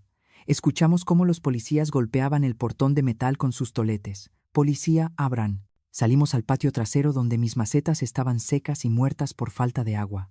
La barda era alta de ladrillo con vidrios rotos arriba. Julián tiró la bolsa primero. Luego me hizo piecito con las manos. Sube, mamá. Yo te empujo. A mis 68 años con artritis en las rodillas trepar una barda de 2 metros parecía imposible. Pero el miedo te da alas. Me agarré del borde ignorando los vidrios que me cortaban las palmas de las manos y con el empujón de mi hijo logré subir. Me dejé caer del otro lado sobre el pasto del vecino, aterrizando con un golpe seco que me sacó el aire. Julián saltó segundos después ágil como un gato callejero. Nos quedamos tirados en el pasto jadeando escuchando las voces de los policías al otro lado. ¿Ves algo, pareja? Nah, parece que se fueron. La reja está forzada pero no hay nadie. Vamos a dejar el reporte. Escuchamos cómo la patrulla arrancaba y se alejaba. Nos miramos en la oscuridad. Teníamos las manos sangrando la ropa sucia de tierra y el corazón a 1000 por hora. Pero estábamos vivos. Y teníamos la bolsa. «Lo logramos», susurró Julián. Y por primera vez en 2 años vi una sonrisa verdadera en su cara. Una sonrisa de triunfo. «Lo logramos, mamá». Nos levantamos, nos sacudimos la tierra y salimos sigilosamente a la calle por el callejón de servicio. Caminamos 10 cuadras antes de atrevernos a parar un taxi. Cuando nos subimos, el chofer nos miró raro por nuestra apariencia desaliñada, pero no dijo nada. «A la doctores, por favor», le dije. Esa noche, en mi departamento, extendimos el botín sobre la mesa. Era más que suficiente. Era la sentencia de muerte de Sofía y Mauricio. Pero yo no quería solo justicia legal. Quería justicia poética. Quería verles la cara cuando el mundo se les viniera abajo. «Julián», le dije, mientras él limpiaba la sangre de mis manos con alcohol.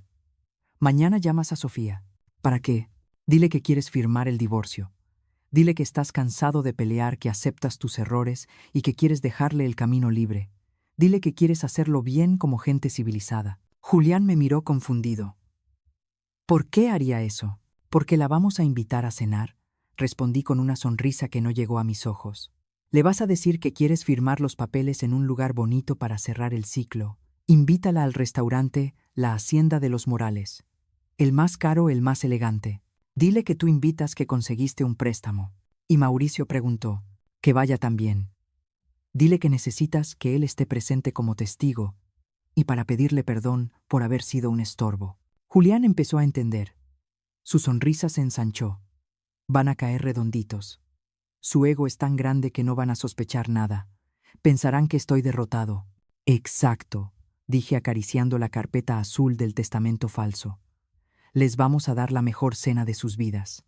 Y de postre, les vamos a servir la cárcel». Miré mi reloj Citizen. Eran las 3 de la mañana. La guerra estaba a punto de terminar, y la victoria iba a saber a gloria. La Hacienda de los Morales es uno de esos lugares en la Ciudad de México, donde el aire huele a dinero viejo, a puros cubanos y a traiciones cerradas con un apretón de manos. Es un palacio colonial, con techos altos, candelabros de cristal y meseros que te sirven el agua como si fuera el elixir de la eterna juventud. Elegimos este lugar no por su comida, sino por su escenario. Queríamos que Sofía y Mauricio se sintieran cómodos en su elemento, rodeados de la opulencia que tanto codiciaban y que creían merecer. Yo llegué media hora antes y me instalé en una mesa discreta oculta, tras una columna de cantera y un arreglo floral inmenso. Llevaba mi mejor vestido negro, el que usaba para las grandes ocasiones, y me había peinado el cabello blanco en un chongo impecable. Ya no era la viejita de la doctores. Esa noche yo era la dueña del tablero. Desde mi escondite vi llegar a Julián. Se veía nervioso, se alisaba la corbata barata que había comprado en el mercado, pero mantenía la cabeza baja ensayando su papel de perro apaleado. Tenía que ser convincente. Tenía que hacerles creer que estaba derrotado para que bajaran la guardia y mostraran los dientes. A las 9 en punto, hicieron su entrada triunfal.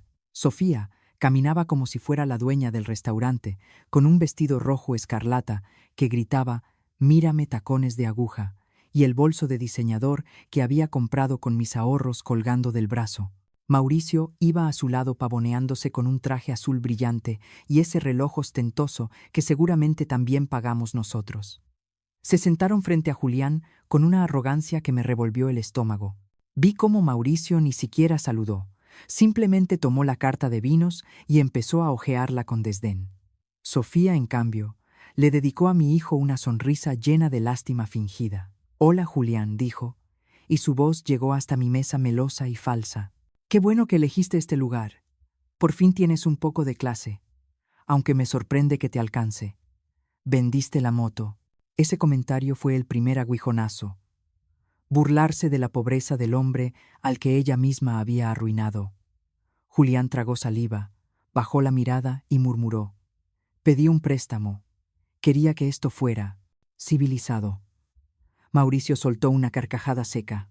«Civilizado es que firmes y nos dejes en paz, compadre. Pero bueno, ya que estamos aquí, vamos a aprovechar».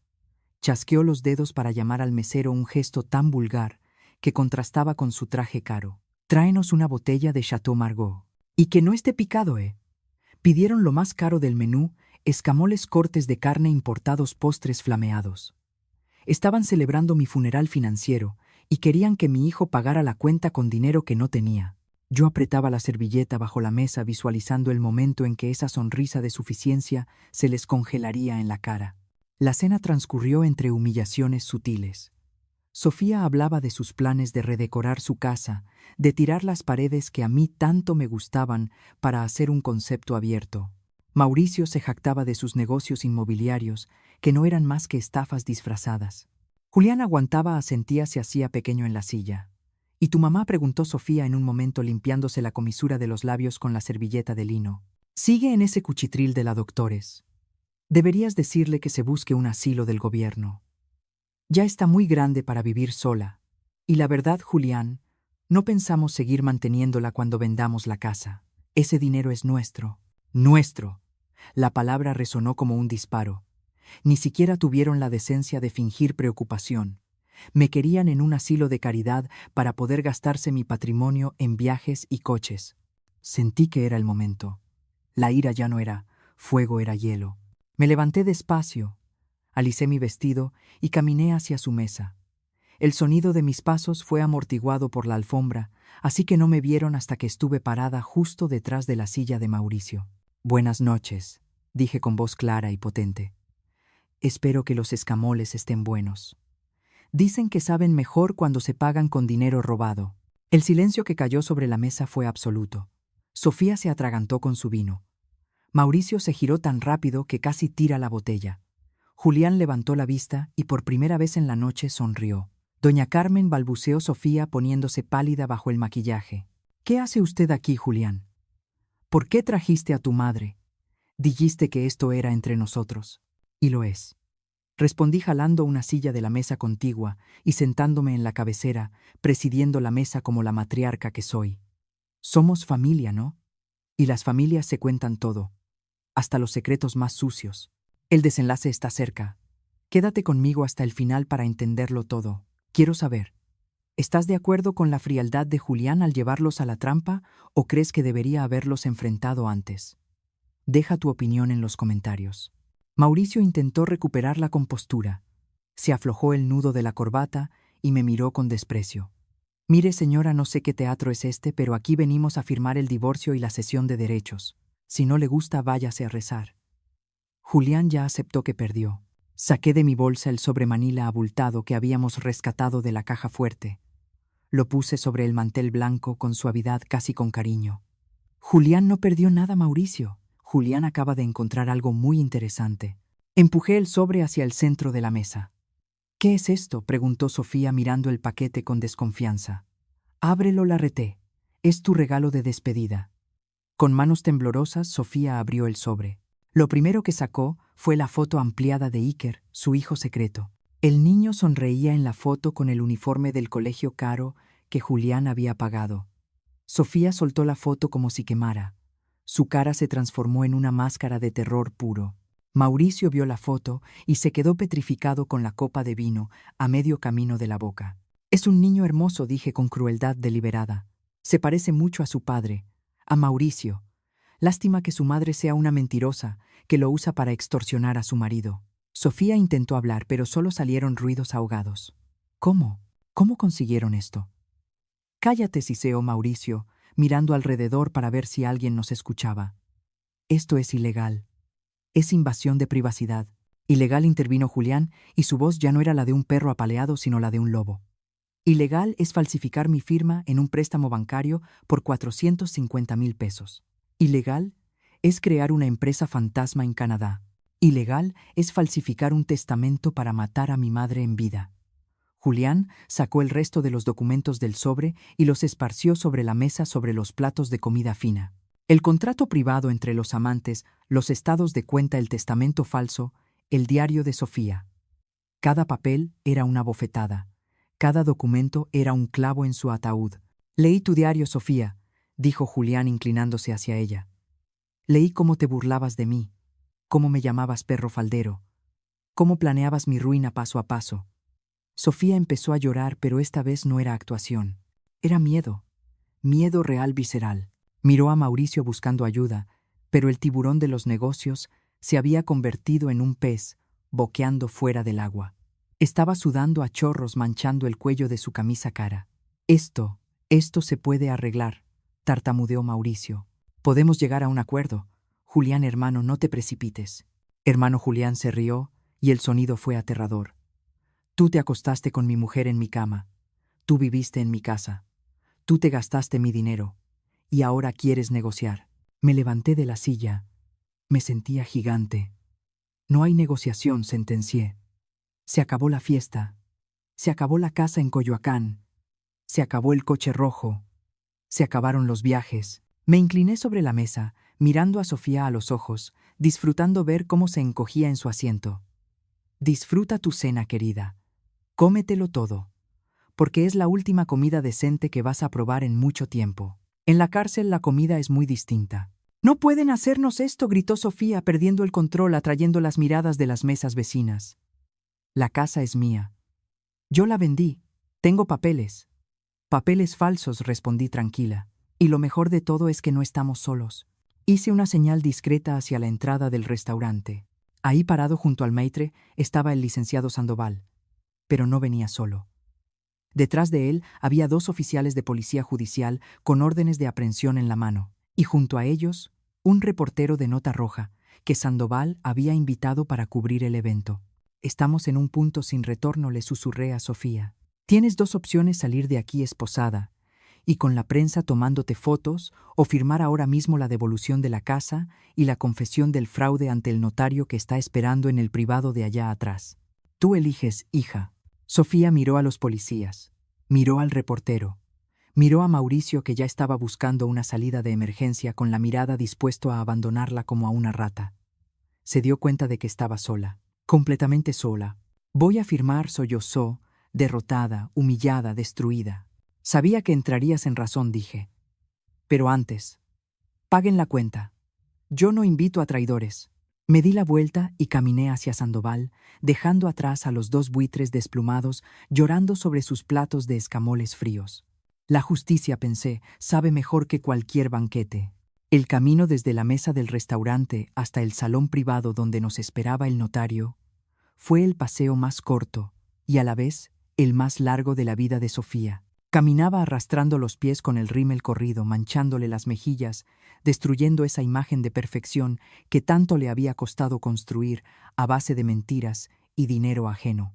Mauricio iba detrás de ella sudando como un cerdo camino al matadero, aflojándose la corbata con dedos temblorosos, mirando hacia las salidas de emergencia como si calculara las probabilidades de salir corriendo y dejarla ahí tirada. Pero no había escapatoria. Los 2 agentes de la policía judicial caminaban flanqueándolos, discretos pero letales, con las manos cerca de las armas ocultas bajo los sacos. La gente del restaurante seguía comiendo ajena al drama, pensando quizás que éramos una familia rica discutiendo una herencia. Y en cierto modo lo éramos, estábamos discutiendo la herencia de dolor que ellos nos habían dejado. Al entrar al privado, el aire cambió. Olía a madera lustrada y a legalidad fría. El notario, un hombre calvo y serio que Sandoval conocía de viejas batallas, tenía los documentos desplegados sobre la mesa de caoba. Siéntense, ordenó Sandoval, cerrando la puerta y bloqueando la salida con su cuerpo desgarbado. No tenemos toda la noche. El licenciado Méndez, el notario, cobra por hora y créanme, sus honorarios son más caros que la dignidad que les queda. Sofía se desplomó en una silla mirando los papeles como si estuvieran escritos en otro idioma.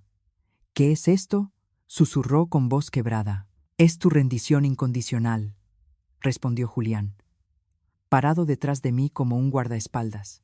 Es la devolución de la casa, la anulación de la compraventa fraudulenta y un reconocimiento de deuda por el préstamo bancario y los gastos legales. Vas a afirmar que todo fue un engaño. Vas a afirmar que eres una estafadora. Mauricio se levantó de golpe, golpeando la mesa con la palma de la mano. Yo no voy a firmar nada, gritó, intentando recuperar esa bravuconería de tiburón de negocios que ya no engañaba a nadie. Yo solo fui un asesor inmobiliario. Yo no sabía nada de los planes de esta loca. Si ella falsificó firmas, es su problema. Yo soy una víctima también. El silencio que siguió a esa declaración fue absoluto. Sofía levantó la cabeza lentamente y miró a su amante, al padre de su hijo secreto, al hombre por el que había destruido su matrimonio. Lo miró con una incredulidad que rápidamente se transformó en odio puro. ¿Qué dijiste? Siseó ella. Mauricio, tú planeaste todo. Tú me dijiste cómo hacerlo. Tú te gastaste el dinero en ese maldito coche. ¡Cállate!, le gritó él con el rostro descompuesto por el pánico. Se giró hacia mí juntando las manos en un gesto de súplica patético. Doña Carmen, por favor, entienda. Ella me manipuló. Me dijo que el dinero era suyo, que quería invertir. Yo tengo una reputación. Tengo otros clientes. No puedo ir a la cárcel por los delirios de una mujer despechada. Era el espectáculo más degradante que había presenciado en mi vida. Las ratas, cuando el barco se hunde, no solo huyen, se comen entre ellas. Mauricio estaba dispuesto a vender a la madre de su hijo con tal de salvar su pellejo bronceado. El corazón duele, pero la justicia llama. Quédate conmigo. Comenta, voy hasta el final si estás esperando la verdad conmigo. ¿Crees que Sofía merece quedarse sola en este momento?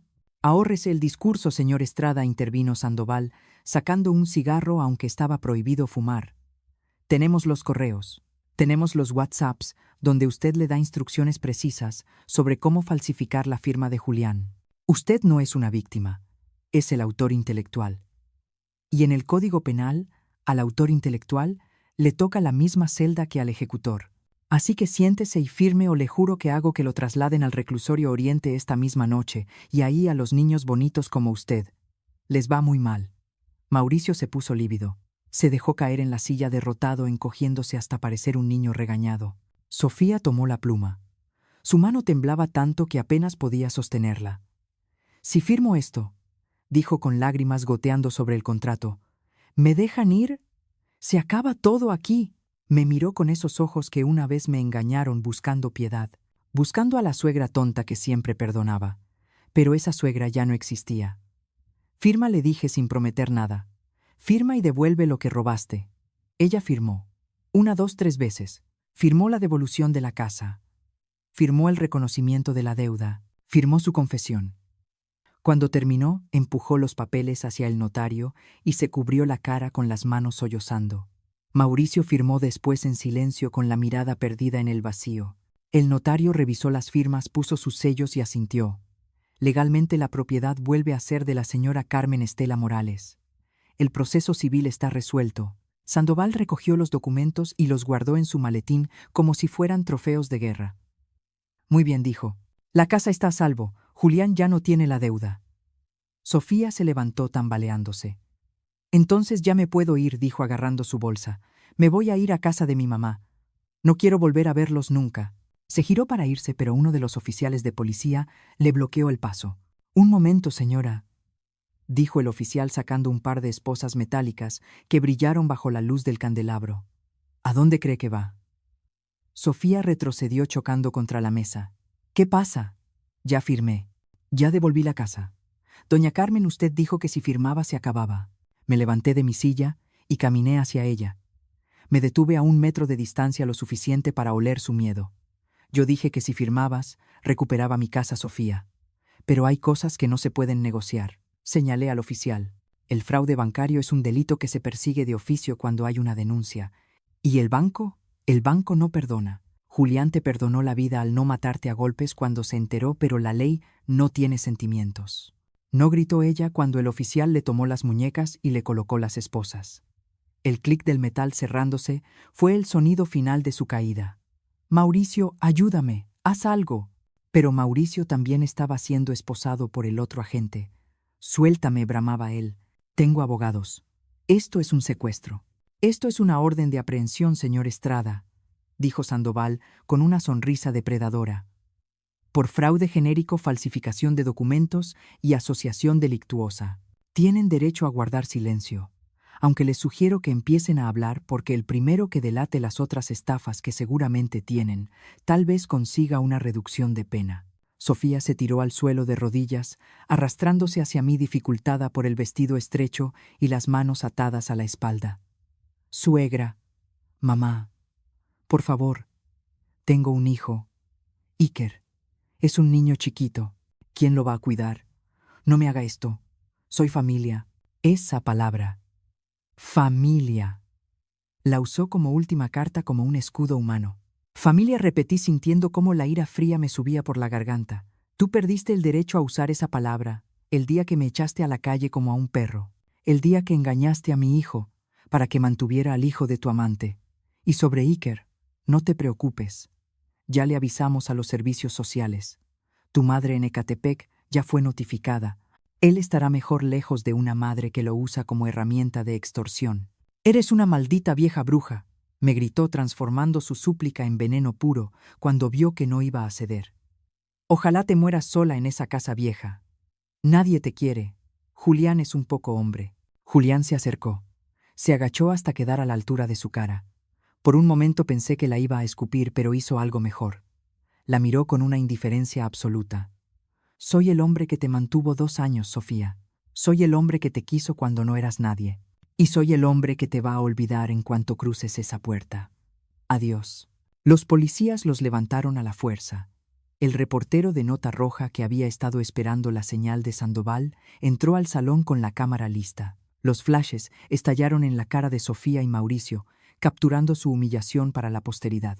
Sonrían para la portada, gritó Sandoval. El encabezado será La Bella y la Bestia. Tras las rejas. Los sacaron a empujones. Los gritos de Sofía se fueron alejando por el pasillo del restaurante, mezclándose con el murmullo escandalizado de los comensales. Soy inocente. Me tendieron una trampa. Mauricio iba en silencio con la cabeza gacha, sabiendo que su vida de playboy inmobiliario había terminado para siempre. Cuando la puerta se cerró y el silencio volvió al salón privado, me dejé caer en la silla. Sentí un cansancio infinito de esos que te pesan en el alma, pero también sentí una ligereza que no experimentaba hacía 2 años.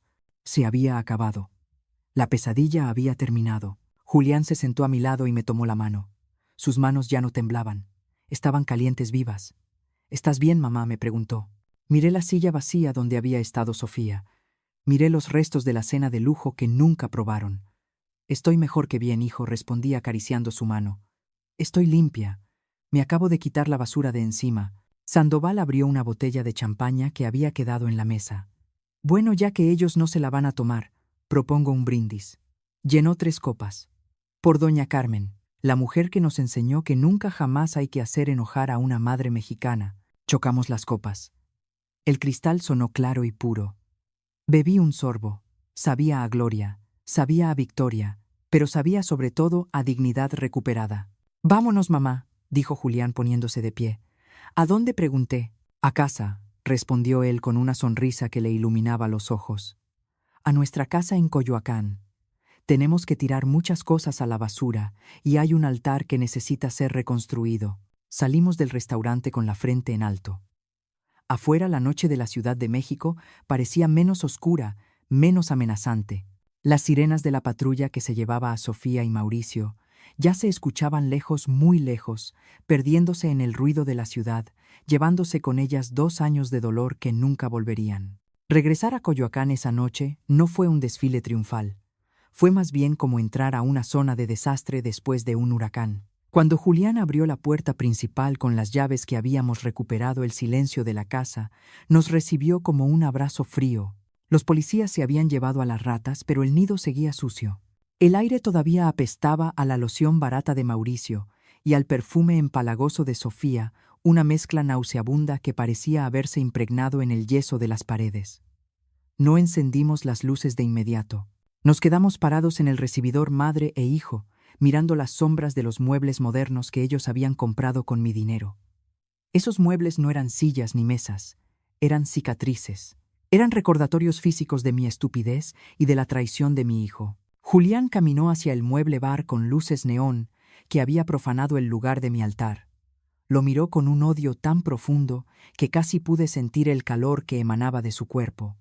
Sin decir una palabra, agarró una botella de vodka a medio terminar y la estrelló contra el suelo. El estruendo de los vidrios rotos fue el banderazo de salida para nuestra propia purga. «Saca todo», le dije, y mi voz retumbó en la casa vacía.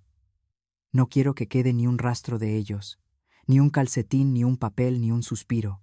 Quiero que esta casa olvide que alguna vez vivieron aquí».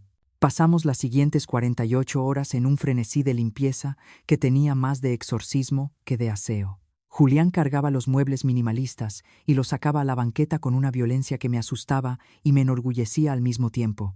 Arrancamos las cortinas grises que Sofía había puesto para modernizar el ambiente. Sacamos las sábanas de satén rojo de mi cama, esas sábanas donde se habían burlado de nosotros, y las quemamos en un tambo de metal en el patio trasero. Ver el fuego, consumir esa tela vulgar, ver cómo el humo negro subía al cielo, llevándose la suciedad de 2 años, fue la terapia más efectiva que pude haber pedido. Pero hubo un momento mientras limpiaba el closet de la recámara principal que me detuve en seco. Al fondo de un cajón, encontré una fotografía arrugada. Era de la boda de Julián y Sofía. Ella se veía hermosa angelical mirándolo con adoración. Sentí una punzada en el pecho, no de nostalgia, sino de terror puro. ¿Cómo puede alguien fingir tan bien el amor? ¿Cómo puede el diablo disfrazarse de ángel y dormir en tu cama sin que te des cuenta hasta que te clava el cuchillo? Rompí la foto en 1000 pedazos, prometiéndome que nunca más dejaría que la apariencia me cegara ante la esencia.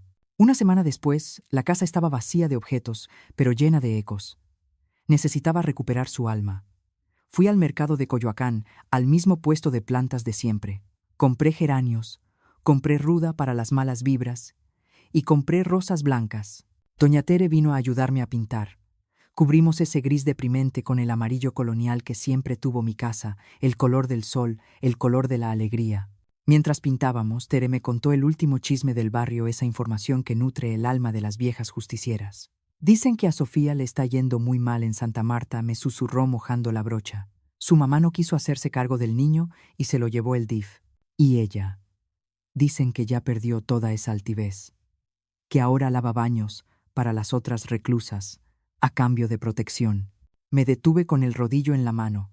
Imaginé a Sofía, la reina del sur de Coyoacán, tallando inodoros en una prisión. Debería haber sentido lástima.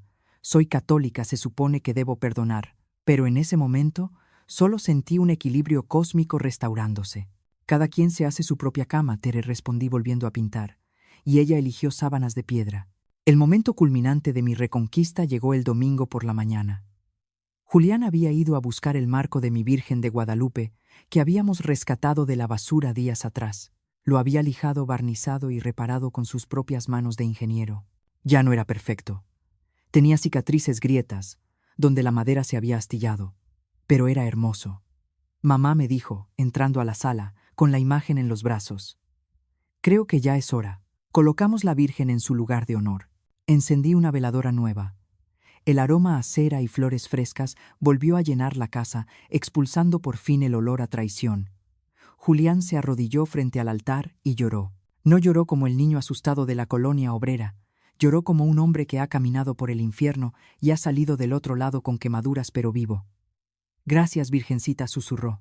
Gracias por devolverme a mi madre. Y yo supe en ese instante que mi hijo había regresado de verdad. No de Canadá, sino de un lugar mucho más lejano de la alienación.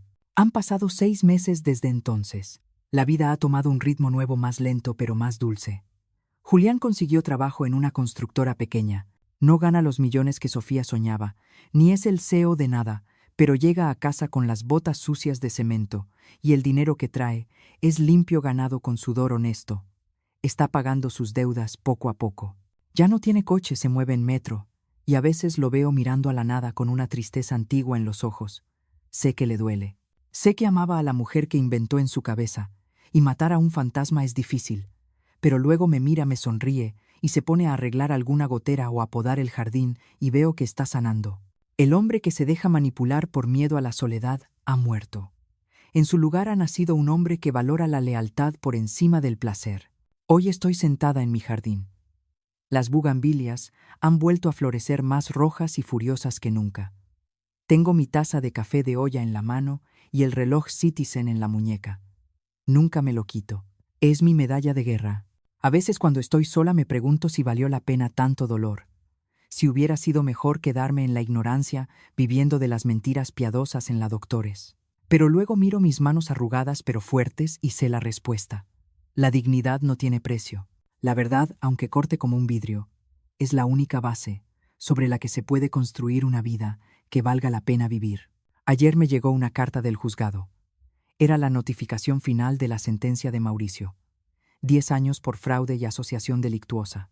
Al parecer, Sofía cantó como un canario para reducir su propia pena y le echó toda la culpa a él. Las ratas se devoraron hasta el final. Leí el papel y luego lo usé para prender el carbón de la parrilla. Julián estaba asando carne. «Mamá, ¿quieres un taco?», me gritó desde el asador con esa sonrisa chimuela que tenía de niño porque se le había caído un diente de leche, aunque ahora era un hombre hecho y derecho. «Sí, hijo». Con mucha salsa le respondí. Me levanté de mi banca y caminé hacia él. El sol se estaba poniendo bañando mi casa de oro. Mi casa, no de ladrillos, sino de historias, de caídas y levantadas, de errores y redenciones.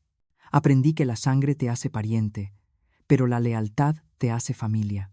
Aprendí que una madre puede perdonar, pero nunca debe olvidar, porque el olvido es la puerta por donde entra el abuso. Y sobre todo, aprendí que mientras tenga fuerza para levantarme, nadie, absolutamente nadie, tiene derecho a decirme dónde termina mi historia. Miro a la cámara, a ustedes que me han acompañado en este viaje de dolor y furia. Si hay algo que quiero que se lleven de mi historia, no es el chisme ni el drama, es esto. No permitan que nadie los haga sentir pequeños en su propia vida.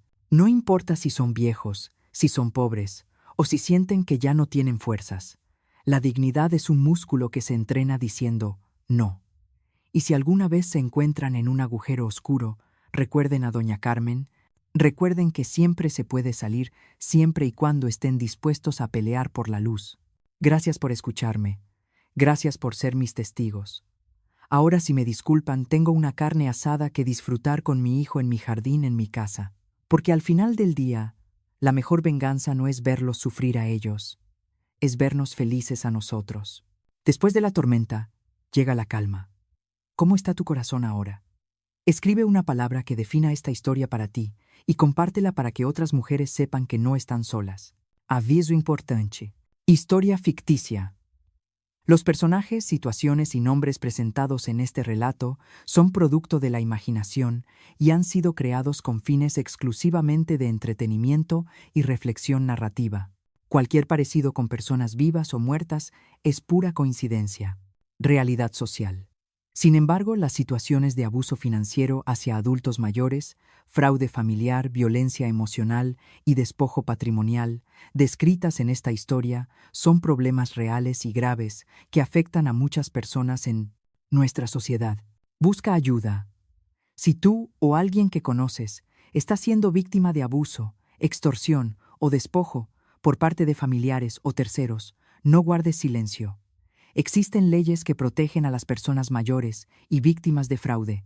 Contacta a las autoridades locales, busca asesoría legal o acércate a los servicios de protección al adulto mayor de tu localidad. No estás solo. A.